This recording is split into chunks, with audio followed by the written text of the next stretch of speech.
Good morning, everybody from Mount Hood area. This is August 4th. This is my 7th day. And I woke up, it's pretty cold and blustery this morning. It was a big change from the past 7 days that I've been here. I'm going to go home tomorrow. There's a little weather coming in tomorrow night into Wednesday morning. And I don't want to have everything wet when I load up again, so I'm going to leave in the morning tomorrow. I did want to start off by apologizing for not talking a lot in these videos. I mean, maybe I need to apologize, maybe I don't, you know. I really don't have a lot to say during them, you know. I don't have the gift of gab like Joe Robinette or Xander Burdick and those, and I definitely don't have their youthful energy. So, you know, my videos are a little slower, and I just like to show people what I see, some of what I do. But you know, I started. I mean, I've had this YouTube channel since like 2006 or something, but I've only posted a couple things over all those years, almost 20 years. But you know, 3 years ago I started doing this camping thing, and up here in the Pacific Northwest, we had moved up here and took advantage of it. So I started taking a lot of pictures and videos, and it was just too much to post on Facebook and Instagram in any sensible form. And I wanted to show my family and friends what the old man's doing now. And so I started putting them up on YouTube, and you know, I've got quite a few subscribers. I don't have the amount to capitalize, let's say, to get paid by YouTube for doing this, but I just keep putting them out there. But one of the things about YouTube is they want you to put at least one a month up. If you figure out their calculations, it's like 3 in a 90-day period. And if you keep that level up, and then you get enough subscribers, you get paid a little bit of money. But I just don't have that opportunity. You know, I've had medical issues, I've had car issues, not bad issues, just things that I needed to work on. And so I get these gaps where I can't get out here and film this stuff. I was up around the middle of July. I was up in Washington, and I went up around Mount Adams and found a beautiful spot way in there.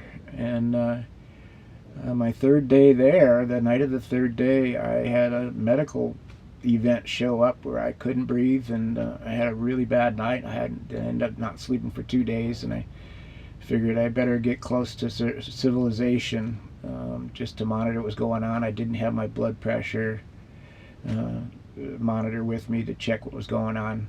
I had, when I got to that site, I hit the ground running pretty hard, harder than normal. I dug up an old useless fire pit, and I rebuilt one. And it was the night of that, after all that rebuilding, after I had dinner, that the issue started. So anyway, that next morning I loaded up and got the hell out of there, got home, and spent the last couple of weeks before this trip just watching myself and seeing what was going on. Nothing didn't happen again, and I don't know, you know, my age, these things come up, and who knows, you know. I can't run to the doctor every 5 minutes. I don't, you know, I'm just not that way.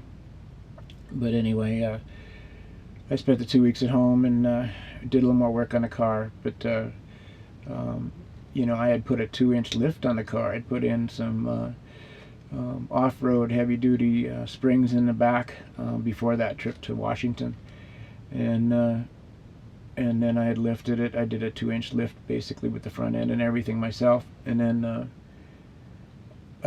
after, I wanted to try it out on that trip, and I did, and it worked great. And then but the last 2 weeks that I was home before this trip, you know, kind of bugged me that I'd done all that work and I couldn't get out there. So I decided to do a trip that was closer to home in case something happened. I have a little bit of cell service here. It's very, very spotty. But I figured it's a pretty good spot. And I found a cool spot. I did a little adventuring on the way up here, trying to find a couple others that I really wanted to get into, but they were all overgrown, and I couldn't get in. So I got up here, and so I'm gonna put this video out. There's not much to do here. There's no stream or river. I haven't camped without a stream or river for quite some time, or a lake, and so it's been a little bit different experience.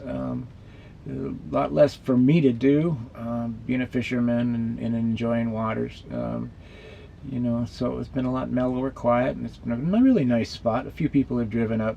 I'm at the end of a Forest Service road. You come out off of Mount Hood, and I'm this one of those Forest Service roads, and I'm at the dead end, and I am the end of the road. So a few cars have come up and turned around here. I was kind of surprised at how many, because when I got here, there was signs that no one had been here for quite a while. But one of the interesting things is I was putting out my solar a few days ago, and I looked over in the grass, and I saw a bone, and I found a couple others. And then I started finding more, and I found this little footy sock, like the girls wear, sitting on top of it, and I went, oh no, hope I don't find any toes here. So I looked at it a little bit harder, looked at the site harder, and started picking up a few of the bones, and found what I found was a vertebrae column in a pelvic area. It must have been like a small fox or a nutria or something like that. And then I did find those are pretty old, and then I found some pretty fresh deer bone. And when I set up, I found coyote crap around the area here. So I'm pretty sure this is where the coyote scavenges and brings its food up to eat up here on the ledge. I'm up on a cliff overlooking everything. And it's a typical spot for a coyote to nest in for the night and gnaw on its bones. It had busted the one open and gotten the marrow out. But that was pretty cool, got them. Other than that, there's not much else been going on here. I'll show you you'll see in some of the video of this thing if you haven't watched it already. I don't know where I'm going to put this segment, maybe probably at the beginning, I don't know. But anyway, here I am, and I'm going to head back tomorrow, and we'll see where the next adventure takes us. So I'll see you later. Bye.